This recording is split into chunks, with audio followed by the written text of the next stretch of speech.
Hi friends, நான் உங்கள் Varadaraja and welcome to our channel. இன்னைக்கு நம்ம எபிசோட் 551 சப்ஸ்கிரைபர்ஸ் ரியல் லைஃப் கோஸ் எக்ஸ்பீரியன்ஸ் தாங்க வந்து பார்க்க போகிறோம். எல்லாருக்குமே ஸ்கூல் படிக்கும்போது கண்டிப்பான க்ரஷ் வந்திருக்குங்க. ஆனால் அந்த ஒரு க்ரஷ் உங்களுடைய டீச்சரின் மேலே வந்தால் உங்களுடைய மனநிலைமை எப்படி இருக்கும்? அதுலேயும் குறிப்பாக அந்த டீச்சரின் மேலே க்ரஷ் வந்ததுனாலேயே உங்களுடைய என்டையர் லைஃப் டோட்டலாக மாறிட்டா அப்போ உங்களுடைய மனநிலைமை எப்படி இருக்கும்? ஏன்னா இன்றைக்கி நீங்கள் பார்க்க போகிற நிகழ்வில் அப்படிப்பட்ட மிகவும் சுவாரஸ்யமான சம்பவம் தாங்க காத்துக்கிட்டு இருக்கு. இந்த சம்பவத்தை நீங்கள் பார்க்குறதுக்கு முன்னாடி நீங்கள் நம்ம சேனலுடைய புதிய பார்வையாளராக இருந்தாலும் சரி, இல்லைனா நம்மளுடைய சேனலை பார்த்துட்ருக்கீங்க, சப்ஸ்கிரைப் பண்ணாமல் பார்த்துட்ருக்கீங்க அப்படின்னா தயவுசெய்து சப்ஸ்கிரைப் பண்ணிக்கோங்க. கூடவே இருக்கிற பெல் ஐக்கானை கிளிக் பண்ணிக்கோங்க. அப்போ தான் எவ்ரி ஆல்டர்னேட்டிவ் டே போடுற வீடியோ உங்களால் உடனே பார்க்க முடியும். இப்போ வாங்க ஸ்ட்ரெயிட்டாக வீடியோக்குள்ளே போகலாம்.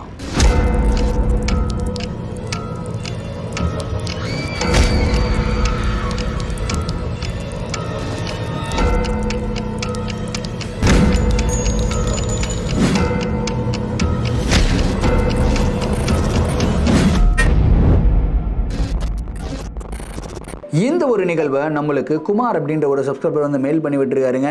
இந்த ஒரு அமானுஷமான நிகழ்வு அவருக்கு நடந்தது கிடையாது, அவருடைய மனைவி சுமதிக்கு நடந்த ஒரு நிகழ்வு. இந்த ஒரு நிகழ்வு அவங்க 12வது படிச்சுக்கிட்டு இருக்கும்போது நடந்ததாக வந்து சொல்லியிருக்காரு. ஸோ இந்த நிகழ்வு வந்து அவருக்கு எப்போ தெரிய வந்தது அப்படின்னு வந்து கேட்டிங்கன்னா அதுவே வந்து ஒரு மிகப்பெரிய ட்விஸ்ட்டு. இந்த வீடியோவோட முடிவில் கண்டிப்பாக உங்களுக்கு அது தெரிய வரும். சரி, கதையுடைய ஸ்டார்ட்லேருந்தே வர ஆரம்பிப்போமே. சுமதி வந்து பார்த்திங்கன்னா ஒரு அழகிய குக்கிராமத்தில் வந்து பிறந்த ஒரு பெண். அங்கே தான் வந்து அவங்க படிக்கிறாங்க, அங்கே தான் வளர்கிறாங்க. ஸோ 8th வந்து பார்த்திங்கன்னா அவங்களுக்கு நிறைய லவ் ப்ரொபோசல்ஸ் எல்லாம் வர ஆரம்பிக்குது. ஏன்னா அவங்க ரொம்ப அழகாக இருப்பாங்களாம். ஆனால் யார் மேலேயும் அவங்களுக்கு இன்ட்ரெஸ்டே கிடையாது. ஏன்னா அவங்க ரொம்ப பிரைட்டான ஒரு ஸ்டூடெண்ட்.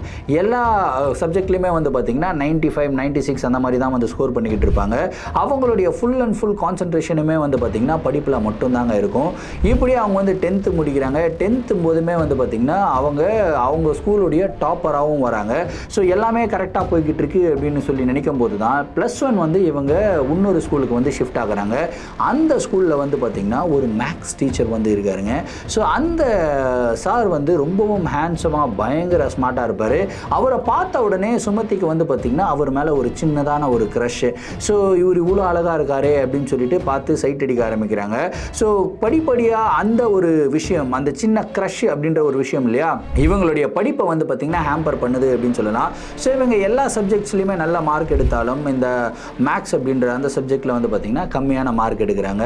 அவங்க வந்து ஒரு 40 அப்படி தான் எடுக்கிறாங்க. ஸோ இந்த ஒரு விஷயமே வந்து பார்த்திங்கன்னா அவங்களுடைய பேரண்ட்ஸுக்கு ஒரு மிகப்பெரிய ப்ரெஷராக இருக்குது. ஏன்னா ரொம்ப நல்லா படிக்கிற பொண்ணு, ஸ்கூல் ஃபஸ்ட்டு வந்த பொண்ணு. ஸோ +1 அண்ட் +2 வேறு ஒரு ஸ்கூலில் மாற்றிருக்கும். எல்லாமே கரெக்டாக போகும் அப்படின்னு சொல்லி பார்த்தா மேக்ஸில் மட்டும் ஏன் இந்த பொண்ணு ரொம்ப கம்மியாக மார்க் வாங்குது அப்படின்னு சொல்லிட்டு அவங்களும் வந்து அவங்க சுமதி கிட்ட கேட்குறாங்க. சுமதி சொல்கிறாங்க, இல்லை நான் கரெக்டாக தான் எழுதுறேன், ஆனால் என்ன ஆகுதுன்னு தெரில, ஒரு சின்ன தப்பு பண்ணுறேன், அதனால் சம்மு தப்பாயிருது, அதனால தான் இந்த பிரச்சனையெல்லாம் வருது அப்படின்றதெல்லாம் சொல்லி சமாளிக்கிறாங்க. இது வந்து ஒரு 3-4 மாதம் வந்து பார்க்குறாங்க. எல்லா சைக்கிள் டெஸ்ட்லாம் வைப்பாங்க இல்லையா, ஸோ அந்த சைக்கிள் டெஸ்ட் எல்லாத்துலேயுமே வந்து பார்த்திங்கன்னா கம்மி மார்க்கு. சரி, இதை பற்றி பேசலாம் அப்படின்னு சொல்லிட்டு மேக்ஸ் டீச்சர்கிட்ட போயிட்டு இவங்க பேசுகிறாங்க பேரண்ட்ஸு. ஸோ எல்லா டீச்சர்ஸுமே சுமதியை பற்றி ஒரு நல்ல ஃபீட்பேக் கொடுக்குறாங்க. ஆனால் மேக்ஸ் டீச்சர் இருக்கார் தெரியுமா, அவர் மட்டும் என்ன சொல்கிறாருன்னா, இந்த மாதிரி சுமதி கிளாஸில் அட்டென்டிவே இல்லாத மாதிரி இருக்குது, எப்போ பார்த்தாலும் ஏதோ வந்து கனவு உலகத்திலே இருக்கிற மாதிரி இருக்கிறாங்க அப்படின்றதெல்லாம் வந்து சொல்கிறாரு. இதெல்லாம் கேட்ட உடனே பேரண்ட்ஸ் வந்து டென்ஷன் ஆகிட்டு சுமதி கிட்ட கேட்குறாங்க. சுமதி என்ன சொல்கிறாங்க அப்படின்னா, சரிம்மா நான் மேக்ஸில் தான் நான் வீக்காக இருக்கிறேன்னு சொல்கிறீங்க, நான் மேக்ஸ் டீச்சர்கிட்டே நான் டியூஷன் போகிறேன், அவருமே டியூஷன் எடுக்கிறாருமா, அவர் வீட்டுக்கே போகிறேன் அப்படின்னு வந்து சொல்கிறாங்க. ஓகேம்மா நீ போ அப்படின்னு சொல்லிட்டு இவங்க வந்து பொண்ணை அவர்கிட்ட டியூஷனுக்கும் அனுப்புகிறாங்க. இந்த ஒரு விஷயத்துக்காக தான் சுமதி ஆல் அலாங் பிளான் பண்ணியிருக்காங்க அப்படின்றது இவங்களுக்கு தெரியாது. ஏன்னா அந்த மேக்ஸ் டீச்சரை வந்து தனியாக சைட் அடிக்கணும் அப்படின்றதுக்காக இவங்க வேணும்னே வந்து நிறையா சம்மெல்லாம் விட்டுட்டு வந்திருக்காங்க. ஸோ அவங்க வந்து டியூஷனுக்கும் வந்து போகிறாங்க. மேக்ஸ் டீச்சருக்கு கல்யாணம் ஆகிடுச்சு, இப்போ தான் நியூலி மேரிடு. ஆனால் ஏதோ ஒரு பிரச்சனை, என்ன பிரச்சனைன்னு தெரியல, அவருடைய ஒய்ஃப் வந்து பார்த்திங்கன்னா அவர் கூட இல்லை. கல்யாணமாகி 3 மாதத்தில் வந்து பார்த்திங்கன்னா அவங்க விட்டுட்டு போயிட்டாங்க. அவங்களுடைய அப்பா அம்மா வீட்டுக்கே வந்து போயிடுறாங்க. என்ன பிரச்சனைன்றதெல்லாம் தெரியல. அவர் ஆல்ரெடி ஒரு 4-5 பேருக்கு வந்து டியூஷன் எடுத்துகிட்டு இருக்காருங்க. ஸோ எவ்ரி ஈவினிங் வந்து 6:30 அவருடைய வீட்டுக்கு வந்து போயிடுவாங்க. கிளாஸஸ் எல்லாம் அட்டன் பண்ணிவிட்டு 8:30 வந்து வீட்டுக்கு வருவாங்க. இப்படி தான் வந்து ஷெட்யூல் போய்கிட்டு இருக்கு. கிட்டத்தட்ட ஒரு 3 மாதம் இதே மாதிரி போய்கிட்டு இருக்குங்க. 3 மாதத்தில் ஒரு சில சேஞ்சஸ் வந்து சுமதி நோட்டீஸ் பண்ணுறாங்க. அதாவது ஃபஸ்ட்டு வந்து அவர் வந்து சுமதியை கண்டுக்கவே மாட்டாராம். ஆனால் அந்த 3 மாதத்தில் சுமதியை பார்த்து கொஞ்சம் லைட்டாக சிரிக்க ஆரம்பிக்கிறது. ஸோ அவருமே சுமதியை பார்க்குறது, அதாவது சுமதி படிச்சுக்கிட்டு இருக்கும்போது நம்ம வந்து பார்த்துக்கிட்டே இருப்போம் இல்லையா, அந்த மாதிரி வந்து பார்க்குறது. இதெல்லாமே நோட்டீஸ் பண்ணியிருக்காங்க. ஸோ இவங்களுடைய மனசுக்குள்ளே ஒரு பட்டாம்பூச்சிகளெல்லாம் பறக்க ஆரம்பிக்குது. ஒருவேளை இவரும் நம்ம மேலே இன்ட்ரெஸ்டடாக இருக்கிறாரோ அப்படின்ற ஒரு சந்தேகம் சுமதிக்கு வந்து வர ஆரம்பிக்குதுங்க. ஸோ இப்படியே போய்கிட்டு இருக்கு. ஒரு சில மாதங்கள், ஒரு 2 மாதங்கள் வந்து போகுது. ஒரு நாள் என்ன ஆகுதுன்னு கேட்டிங்கன்னா, அவருக்கு வந்து உடம்பு சரியில்லை. உடம்பு சரியில்லாத ஒரு காரணத்தினால டியூஷன் லீவு அப்படின்னு சொல்லி எல்லா பசங்க கிட்ட சொல்லிடுறாரு. அந்த 4 பசங்க வருவாங்க இல்லையா, அவங்களுக்கு வந்து லீவு சொல்லிடுறாரு. ஆனால் சுமதிக்கு மட்டும் என்ன சொல்கிறாரு அப்படின்னா, ஸ்கூலில் இந்த மாதிரி நீ மட்டும் வீட்டுக்கு வந்துருமா, உனக்கு வந்து தனியாக நான் டியூஷன் எடுக்க வேண்டியது இருக்குது, ஏன்னா ஒரு சில விஷயத்தில் நீ ரொம்பவும் வீக்காக இருக்க, அதில் வந்து உன்னை ஸ்ட்ராங் பண்ணி விடணும் அப்படின்னு வந்து சொல்கிறாரு. இவங்களுக்கு செம்ம ஹாப்பினஸ். ஏன்னா இந்த பசங்களே இல்லை, நான் மட்டும்தான் மேக்ஸ் டீச்சர் கூட இருக்க போகிறேன். ஸோ அவர்கிட்ட பேசுகிறதுக்கு உண்டான ஆப்பர்ச்சுனிட்டிஸ் எல்லாம் வரும், அவருமே நம்ம மேலே இன்ட்ரெஸ்டடாக இருக்கிறாரா அப்படின்னு தெரிஞ்சுக்கலாம் அப்படின்ற மாதிரி ஒரு லூசுத்தனமான ஐடியா இவங்களுக்கு வருது. வந்திருக்கக்கூடாது ஆனால் வருது. சரி அப்படின்னு சொல்லிட்டு இவங்க என்ன பண்ணுறாங்கன்னா, வீட்டுக்கு போகிறாங்க. இருக்கிறதுலே ஒரு சூப்பரான ஒரு ட்ரெஸ்ஸை எடுத்து போட்டுக்கிட்டு பர்ஃப்யூம்லாம் அடிச்சுட்டு ஒரு மாதிரி பயங்கரமாக மேக்கப்லாம் பண்ணிட்டு கிளம்புறாங்க. அவங்க அம்மா கேட்குறாங்க, என்னடி டியூஷனுக்கு தான் போகிற, ஏன்டி இவ்வளோ மேக்கப்பு அப்படின்லாம் கேட்குறாங்க. இல்லைம்மா இன்றைக்கி நல்லா ஃப்ரெஷ்ஷாக நான் ரெடி ஆகணும்னு நினச்சேன், அதனால தான் அப்படின்னு சொல்லிட்டு ரெடி ஆகிட்டு சுமதியும் வீட்டுக்கு போகிறாங்க. ஸோ மேக்ஸ் டீச்சர் மட்டும் தனியாக இருக்காருங்க. அப்படியே கதை ஓப்பன் பண்ணுறாரு. ஓப்பன் பண்ண உடனே இவங்க மேலே அடிச்சிருக்கிற பர்ஃப்யூமோட ஸ்மெல் இல்லை, அப்படியே அவரை வந்து தாக்குது. இந்த டியோட்ரண்ட் விளம்பரத்துலலாம் பார்ப்பீங்களா, டியோ அடிச்சுன்னு வந்து கட்டி பிடிச்சிப்பாங்க, அப்படியெல்லாம் இமேஜின் பண்ணிட்டு தான் சுமதி போயிருக்காங்க. ஆனால் அந்த இடத்துல எதுவுமே அந்த மாதிரி நடக்கலை. அவர் கதை ஓப்பன் பண்ணிட்டு வாமா உள்ளே வந்து உட்காருமா அப்படின்னு வந்து சொல்கிறாரு. இவங்களுமே வந்து ஹாப்பியாக உள்ளே போயிட்டு உட்காந்துருக்காங்க. உட்காந்துட்டு ஒரு மாதிரி ரொமான்டிக் லுக்காக கொடுத்துக்கிட்டு இருக்காங்க. அவர் வந்து கிளாஸ் எடுத்துக்கிட்டே இருக்காரு. ஆனால் ஏதோ ஒரு டிஸ்ட்ராக்ஷன் அவருடைய முகத்திலையும் இருக்கிறத வந்து இவங்க பார்த்துட்றாங்க. ஸோ அவர் என்ன பண்ணுறாருன்னா, திடீர்னு சரிம்மா நான் வந்து ரசகுல்லா வந்து நானே மேக் பண்ணியிருக்கேன், நீ சாப்பிட்றியா அப்படின்னு சொல்லி கேட்குறாரு. என்ன சார் நீங்கள் கொடுத்தா நான் எது சார் சாப்பிடாமல் இருப்பேன், எது வேணாலும் சாப்பிடுவேன் சார் அப்படின்றாங்க. சரி அப்படின்னு சொல்லிட்டு அவர் என்ன பண்ணுறாருன்னா, போயிட்டு ரசகுல்லா எடுத்துகிட்டு வந்து சுமதிக்கிட்ட கொடுக்குறாருங்க. அந்த ரசகுல்லாவை எடுத்து வாயில் போட்டாங்க பாருங்கள். வாயில் போட்ட உடனே அப்படியே கரையுது. அவ்வளோ ஸ்வீட்டாக இருக்குது, அவ்வளோ ஹாப்பியாகவும் இருக்காங்க. ஏன்னா இவங்களுடைய ஃபேவரட் டீச்சர் இவங்களுக்காகவே ஒரு ஸ்வீட் அவர் நார்மலாக பண்ணியிருக்காரு. இவங்க நினச்சிக்கிட்டாங்க இந்த மாதிரி இவங்களுக்காகவே பண்ணார் அப்படின்னு சொல்லி நினச்சி இவங்க சாப்பிட்டு அப்படியே ருசிச்சுக்கிட்டே இருக்காங்க. அப்படியே அந்த ரசகுல்லா கரைய இவங்களுக்கு வந்து பார்த்திங்கன்னா ஒரு விதமான ஒரு மயக்கம் வந்து தள்ள ஆரம்பிக்குது. என்னடா இது மயக்கம் வர மாதிரி இருக்குது, மயக்கம் வர மாதிரி இருக்குதுன்ட்டு அவங்களும் கண்ணை தேய்ச்சி அப்படியே ஓப்பன் பண்ணுறாங்க. ஆனால் என்ன ஆச்சுன்னு தெரியல. அதுக்கப்புறம் இவங்களுக்கு சுய நினைவே கிடையாது, மயக்கம் போட்டு விழுந்துடுறாங்க. அதுக்கப்புறம் இவங்களுக்கு மயக்கம் தெளியுதுங்க. ரொம்ப மணி நேரம் கழித்து தான் இவங்களுக்கு வந்து மயக்கம் தெளியுது. மயக்கம் தெளிஞ்சு பார்க்கும்போது இவங்க வந்து பார்த்திங்கன்னா ஒரு சுடுகாட்டில் படுத்துக்கிட்டு இருக்காங்க. அந்த சுடுகாட்டில் வந்து பார்த்திங்கன்னா ஒரு பிணம் வந்து எரிஞ்சிக்கிட்டு இருக்கு. அந்த ஒரு பாடி வந்து அப்படியே நெருப்பில் கதை எரிஞ்சிக்கிட்டு இருக்கு. இவங்களுக்கு அப்படியே அந்த நெருப்புடைய ஹீட்டை விட அந்த சுடுகாடை வந்து சுற்றி பார்க்குறாங்க. இவங்களுக்கு ஒரு விஷயம் மட்டும் கிளியராக தெரியுது. அந்த ஒரு சுடுகாடு வந்து பார்த்திங்கன்னா இவங்க வீட்டு பக்கத்தில் இருக்கிற சுடுகாடு கிடையாது, வீட்டுக்கு எங்கேயோ இருக்கிற சுடுகாடு. வீட்டிலேருந்து ரொம்ப தூரமாக இல்லை வேறு ஒரு சிட்டிக்கு வந்துட்டோமா எதுனா ஒன்றுமே தெரியல இவங்களுக்கு. ஏன்னா அந்த சுடுகாடு இவங்க வீட்டு பக்கத்தில் இருக்கிற சுடுகாடு இவங்க வீட்டு பக்கத்தில் தான் இருக்குது. ஸோ அதை கிராஸ் பண்ணி தான் போவாங்க. அது எப்படி இருக்குன்றதெல்லாம் இவங்களுக்கு நல்லா தெரியும். ஆனால் இந்த இடமே புதுசாக இருக்குது. சுற்றி முற்றி பார்க்குறாங்க, யார் இருக்கா யாராவது இருக்காங்களான்னு கத்துறாங்க, பயப்படுறாங்க. சார்ன்ட்டு இந்த சாரை கூப்பிடுறாங்க. ஆனால் இந்த பிணம் மட்டும் எரிஞ்சுக்கிட்டே இருக்குங்க. அப்படியே நெருப்பு எரிஞ்சுக்கிட்டே இருக்குங்க. நெருப்புக்கு பின்னாடி ஒரு நபர் வந்து நின்றுக்கிட்டு இருக்க மாதிரி ஒரு பிம்பம் வந்து இவங்களுக்கு தெரியுது. யார் நின்றுக்கிட்டு இருக்குது அப்படின்னு சொல்லிட்டு கண்ணெல்லாம் தொடச்சிட்டு அப்படியே உத்து பார்க்குறாங்க. உத்து பார்த்தவங்களுக்கு ஒரு மிகப்பெரிய ஷாக்கே காத்துக்கிட்டு இருந்தது. ஏன்னா இவங்க ஒரு மேக்ஸ் டீச்சரை சைட் அடித்தாங்க இல்லையா, அந்த ஒரு மேக்ஸ் டீச்சர் தான் வந்து பார்த்திங்கன்னா நெருப்புக்கு பின்னாடி வந்து நின்றுக்கிட்டு இருக்காருங்க. நெருப்புக்கு பின்னாடி நின்றுக்கிட்டு அப்படியே ஒரு மாதிரி மேக்கப் இல்லாமல் போட்டுக்கிட்டு இருக்காரு. அதாவது ஒரு மிகப்பெரிய கண்மையெல்லாம் இட்டுட்டு இருக்காரு. அதுக்கப்புறம் அவருடைய ஃபேஸு ரொம்பவும் ஸ்மார்ட்டான அழகான ஹேண்ட்ஸமான ஒரு ஃபேஸ். ஆனால் அந்த ஃபேஸை பார்க்குறதுக்கே ரொம்பவும் பயமாக இருக்குது. அந்த மாதிரி அவர் என்ன பண்ணுறாருன்னா கையில் ஒரு சின்னதாக ஒரு கத்தி வச்சுருக்காருங்க. அந்த கத்தியை வச்சு அவருடைய கன்னத்தை அவரே லைட்டாக கட் பண்ணுறாரு. அப்படியே ரத்தம் வருதுங்க. அந்த ரத்தம் வந்து பார்த்திங்கன்னா பட்டுன்னு விழுகுது. அந்த ரத்தத்தை அப்படி பிடிக்கிறாரு. பிடிச்சி எங்கே விடுறாருன்னு கேட்டிங்கன்னா, அங்கே ஒரு பிணம் எரிஞ்சுக்கிட்டு இருக்கு தெரியுமா, அந்த பிணத்தின் மேலே அந்த ரத்தத்தை வந்து சொட்டாக விடுறாருங்க. இதை பார்த்த உடனே இவங்க அப்படியே அலறாங்க. சுமதி சார் என்ன சார் ஆச்சு, ஏன் சார் இந்த மாதிரிலாம் பண்ணுறீங்க, என்னாச்சு அப்படின்னு கேட்ட உடனே நில்லே அப்படின்றாரு. இவருடைய வாய்ஸை கேட்ட உடனே இவங்க அப்படியே அதிரி போயிட்டு என்ன பண்ணுறாங்கன்னா அப்படியே ஓரமாக போயிட்டு இப்படி உட்காடுறாங்க. உட்காந்துட்ட உடனே அவர் வந்து பார்த்திங்கன்னா பொறுமையாக நடந்து வர்றாருங்க.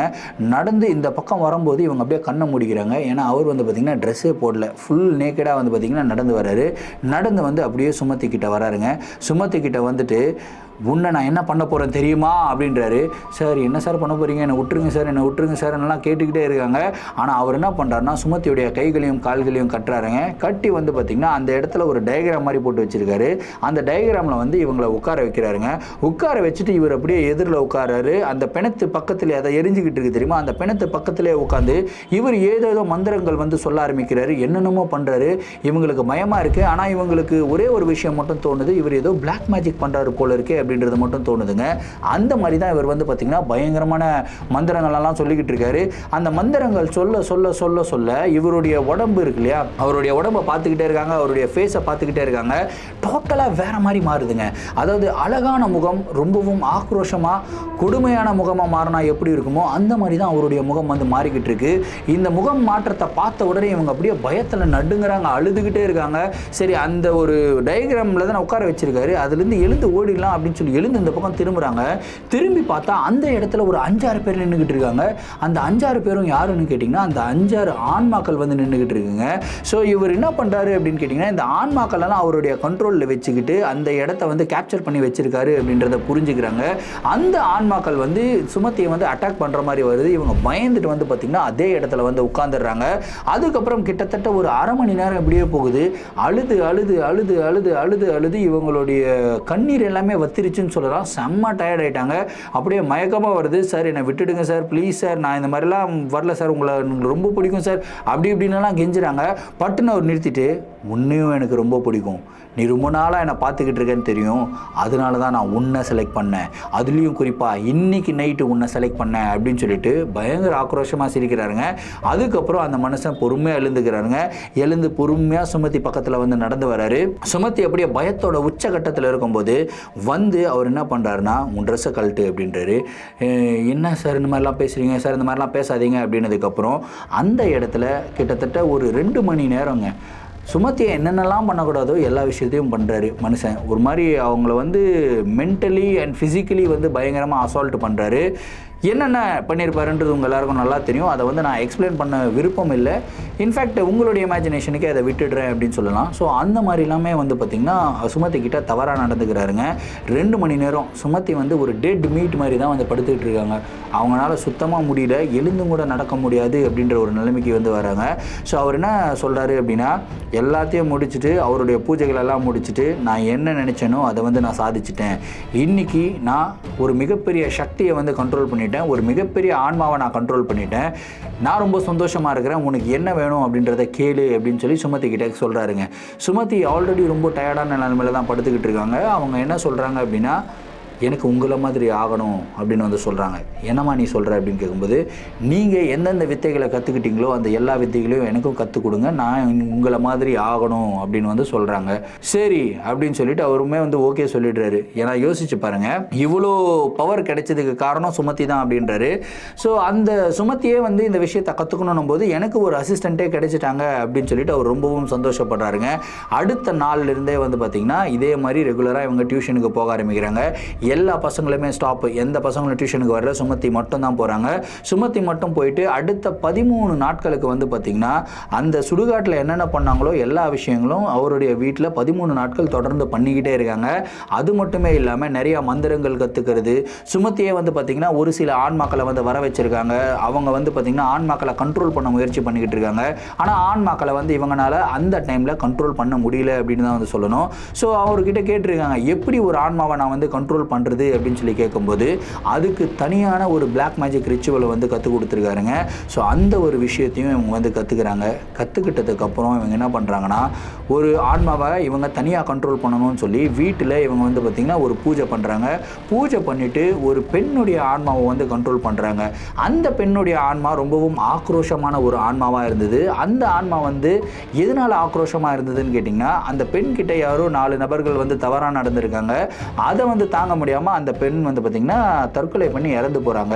ஸோ இறந்து போனதுக்கப்புறம் ஆன்மாவாக சுற்றிக்கிட்டு இருக்காங்க. ஆம்பளை வர்க்கத்தை பார்த்தாலே பயங்கர கோபமாக வந்து சுற்றிக்கிட்டு இருக்க மாதிரி ஒரு ஆன்மா. அந்த மாதிரி ஆன்மாவை தான் இவங்க கண்ட்ரோல் பண்ணியிருக்காங்க. கண்ட்ரோல் பண்ண உடனே அந்த ஆன்மா கேட்ட முதல் கேள்வி, உனக்கு என்ன வேணும் அப்படின்றத சொல்லு, உனக்கு என்ன வேணுமோ எல்லாமே நான் பண்ணுறேன் அப்படின்னு வந்து அந்த ஆன்மா சொல்லியிருக்கு.